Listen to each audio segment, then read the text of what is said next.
Back to back আরও একটা খবরের দিকে নজর রাখতে হচ্ছে। এবার নিট ইস্যুতে পথে নামছে সংঘ পরিবার, এবিভিপি তারা পথে নামতে চলেছেন। কলকাতায় মহামিছিল সংঘ পরিবারের, হাওড়া শিয়ালদা থেকে জোড়া মিছিল যাবে ধর্মতলায়। শুধু এবিভিপি নয়, এবিভিপি সহ সংঘ পরিবারের 6টি সংগঠন এই মিছিলে সামিল। দেশ জুড়ে হিংসার ঘটনা, সরকারি সম্পত্তি ভাঙচুর, অস্থিরতা তৈরি চক্রান্তের বিরুদ্ধে রাস্তায় নামছে সংঘ পরিবার।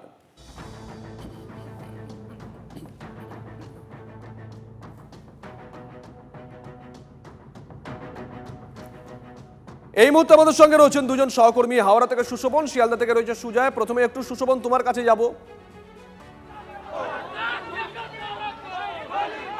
দেখো, একেবারে এবিভিপি ও শিক্ষা সংস্কৃতি সুরক্ষা মঞ্চ তাদের ডাকে এই মিছিল একেবারে শুরু হয়েছে এবং যেই মিছিলে মূলত তারা বলছে যে দেশ জুড়ে ছাত্র আন্দোলন থেকে নৈরাজ্য ও হিংসা সৃষ্টির ঘটনা এবং কলকাতায় সাংবাদিকদের প্রতি যে আক্রমণ সেই বিষয়ে কিন্তু তারা বলছে। আচ্ছা, আজকে আপনাদের কি কারণে এই মিছিল? আজকে আমরা এখানে যে ভারত বিরোধী, ভারত চক্রান্তকারী যে শক্তি ভারতে মাথাচাড়া দিয়ে উঠেছে, আজকে এর আগে আমরা দেখেছি বাংলাদেশ, নেপাল, খালিস্তান হয়ে বিভিন্ন ইস্যু নিয়ে মণিপুরি আন্দোলনের নাম করে, খালিস্তানি আন্দোলনের নাম করে ভারত বিরোধী শক্তি বিভিন্ন সময় ভারতবর্ষের বুকে বিভিন্ন রূপে মাথাচাড়া দিয়ে উঠেছে। আজকে আপনারা জানেন ককরোচ পার্টি নামে সোশ্যাল মিডিয়ার মাধ্যমে তৈরি এক পার্টি, সেটা আদৌ কোনো সাংবিধানিক পার্টি না। ভারতের যে যুব সমাজ, সেই যুব সমাজকে তাদের আবেগকে কেন্দ্রীভূত করে নিট পরীক্ষার নামে তারাকে একত্রিত করে পরবর্তীকালে এনকেস করে নিয়ে তারা সেই ওই যে ভারত বিরোধী শক্তির যে আপনাদের কি বার্তা আজকে দেওয়ার চেষ্টা করবেন? দেখুন, এই ভারত বিরোধী, ভারতের স্থিতিশীল সরকার তাকে নষ্ট করার জন্য যে চেষ্টা চলছে, ভারতের যে শিক্ষা ব্যবস্থা তাকে নষ্ট করার যে চেষ্টা চলছে, ভারতের সার্বভৌমত্ব সেটাকে নষ্ট করার জন্য চেষ্টা চলছে। তো সেইটার বিরুদ্ধে আমাদের যে সুশীল শিক্ষক সমাজ, ছাত্রছাত্রী এবং শিক্ষাকর্মী সবাই মিলে আমরা রাস্তায় নেমেছি যে ভারত বিরোধী, রাষ্ট্র বিরোধী যে সরকার তাদেরকে আমরা বার্তা দিতে চাই। বুঝতেই পারছো, এই জন্যই মূলত হাওড়া স্টেশন থেকে একদিকে মিছিল, অন্যদিকে শিয়ালদা স্টেশন থেকে মিছিল ধর্মতলায় জমায়েত হবে এবং সেখানেই বড় সমাবেশ হওয়ার কথা আছে, যা এখন হাওড়া স্টেশন থেকে শুরু করে ধর্মতলার উদ্দেশ্যে রওনা দিল এই মিছিল। সঙ্গে থাকো, তোমার কাছে আসবো। তুমি হাওড়া স্টেশন থেকে যে মিছিল শুরু হয়েছে তার ছবি দেখাচ্ছিলে, পাশাপাশি শিয়ালদা থেকে যে মিছিল শুরু হয়েছে সেই ছবি দেখাবে সুজয়।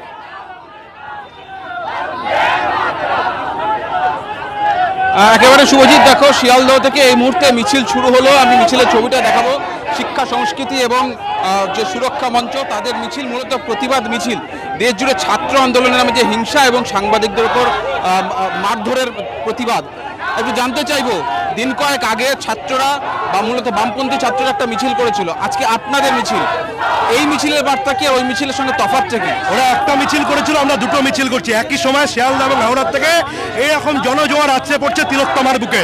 দেখতে পাচ্ছেন হাজার হাজারো ছাত্র ছাত্রী জাতীয় পতাকা হাতে নিয়ে এই যে আন্দোলন নামে নোংরাম অসভ্যতম হয়েছে, সাংবাদিকদের ওপর বর্বর আক্রমণ, উন্মত্ত দুষ্কৃতীদের আক্রমণ, তার প্রতিবাদে আজকে কলকাতার রাজপথে ছাত্র শিক্ষক ঐক্যবদ্ধভাবে রাস্তায় নেমেছে।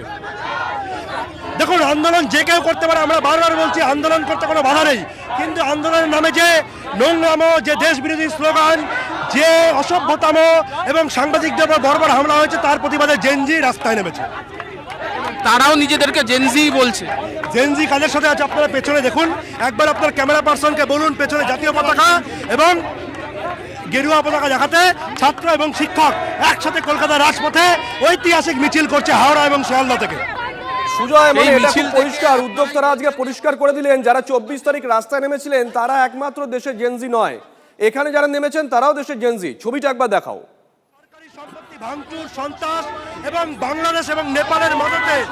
আমি একটু ছবি দেখাতে বললাম সহকর্মী দীপঙ্কর জানাকে। একেবারেই তাই, তুমি যেমনটা বললে যে এর আগে যখন শিক্ষামন্ত্রীকে সরানোর প্রতিবাদে মিছিল, সেখানেও জেনজি ছিল, আর আজকে যারা মিছিল রয়েছে তারাও জেনজি, তারাও মিছিলে হাঁটছেন। তারা বিভিন্ন শিক্ষা প্রতিষ্ঠান, বিভিন্ন স্কুল কলেজ থেকে এসছেন, তারা আজকে রাস্তায় নেমেছেন। মূলত এর আগে মূলত বামপন্থী ছাত্র যুবদের যে মিছিলটা ছিল তার প্রতিবাদে, সেখানে যে ঘটনা ঘটেছিল তার প্রতিবাদে একটা সুশৃঙ্খলভাবে মিছিল আমরা দেখলাম। শিয়ালদহ থেকে শুরু হলো, আমার সহকর্মী সুশোভন রয়েছে, সেই সুশোভনের হাওড়া থেকে সেখান থেকেও মিছিল শুরু হচ্ছে। এবং এই যে মিছিল সুশৃঙ্খল এই কারণেই বলা হচ্ছে, রাস্তা সম্পূর্ণভাবে বন্ধ করে দেয়নি, বিপরীত দিকে শিয়ালদহগামী যে রাস্তা সেই রাস্তা চালু রাখা হয়েছে এবং পুলিশের যে নির্দেশ রয়েছে পুলিশের নির্দেশ পালন করা হচ্ছে। বেশ বেশ, সাধারণ নজর মানুষের থাকবে, সমস্যা- নজর থাকবে, নজর রাখো। দিলীপ ঘোষ কি বলেছেন এই প্রসঙ্গে শোনাই। সমস্ত দেশবাসীর এই ককরোচ জনতা পার্টি এবং তার সঙ্গসাথী যারা দেশের বিরুদ্ধে আন্দোলন করছে তাদের বিরুদ্ধে আওয়াজ তোলা উচিত। বিধানসভায় আমাদের বিধায়করা এর বিরুদ্ধে বিরোধ দেখিয়েছেন, কালো ব্যাচ পড়েছেন, সারা দেশ জুড়ে এর বিরোধিতা হয়। এরা ভেবেছে যা ইচ্ছা করতে পারে, এটাই গণতন্ত্র, তা চলতে পারে না। দেশের বেশিরভাগ জনতা এদের বিরুদ্ধে আছে, সেটা একবার তো প্রকাশ করার দরকার আছে।